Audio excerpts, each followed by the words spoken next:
चंदगड तालुक्यातील हुंदळेवाडी किनी परिसरात शेततळ्यात बुडून 3 शाळकरी मुलींचा दुर्दैवी मृत्यू। पाण्याच्या खोलीचा अंदाज न आल्याने एकामागोमाग तिघी पाण्यात बुडाल्या।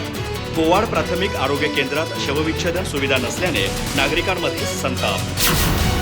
चंदगड तालुक्यातील हुंदळेवाडी किनी परिसरात सोमवारी दुपारी घडलेल्या दुर्दैवी घटनेत 3 शाळकरी मुलींचा शेततळ्यात बुडून मृत्यू झाला।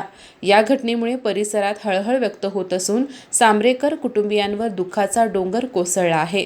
धनुष्का पुंडलिक सांब्रेकर वय 15, रिया चंद्रकांत सांब्रेकर वय 10, मूळ आंबेवाडी तालुका जिल्हा बेळगाव सध्या गोवा आणि स्वराली जयवंत नाईक वय 13, मूळ होसूर तालुका चंदगड सध्या कोल्हापूर अशी मृत मुलींची नावे आहेत।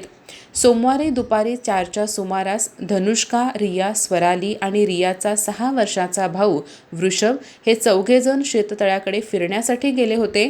उन्हाचा कडाका असल्याने मुलींनी पाण्यात उतरून खेळण्याचा प्रयत्न केला, मात्र शेततळ्याच्या पाण्याची खोली लक्षात न आल्याने एकामागोमाग तिन्ही मुली पाण्यात बुडाल्या।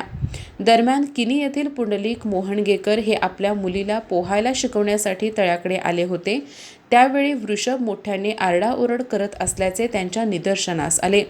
चौकशी केली असता ताई पाण्यात गेल्या पण परत आल्या नाहीत असे त्याने सांगितले।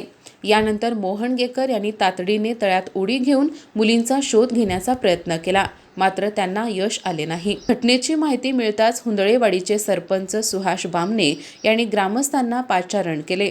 राहुल जाधव, दीपक कुंभार आणि पुंडलिक मोहणगेकर यांनी पुन्हा तळ्यात उतरून शोध मोहीम सुरू केली। काही वेळाने तिन्ही मुली बेशुद्ध अवस्थेत आढळून आल्या। त्यांना तातडीने बाहेर काढण्यात आले, मात्र त्यांच्या तोंडातून फेस येत होता आणि पाण्यात गुदमरल्याने त्यांचा मृत्यू झाल्याचे स्पष्ट झाले। या घटनेनंतर सांब्रेकर कुटुंबियांचा आक्रोश पाहून उपस्थितांचे डोळे पाणावले। धनुष्का आणि रिया या चुलत बहिणी असून स्वराली ही त्यांच्या आत्याची मुलगी होती। एकाच वेळी 3 निष्पाप मुलींचा मृत्यू झाल्याने गावात शोककळा पसरली आहे। दरम्यान कोवाड प्राथमिक आरोग्य केंद्रात शवविच्छेदनाची सुविधा नसल्याने तिन्ही मृतदेह चंदगड ग्रामीण रुग्णालयात हलवावे लागले। यामुळे नातेवाईकांसह परिसरातील नागरिकांनी तीव्र नाराजी व्यक्त केली।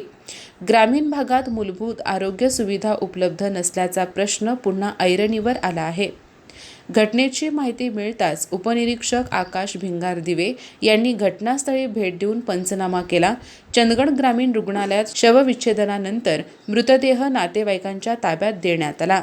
या घटनेची नोंद चंदगड पोलिसात करण्यात आली आहे। अधिक माहिती आणि ताज्या घडामोडींसाठी आजच आमचे चॅनल सबस्क्राइब करा।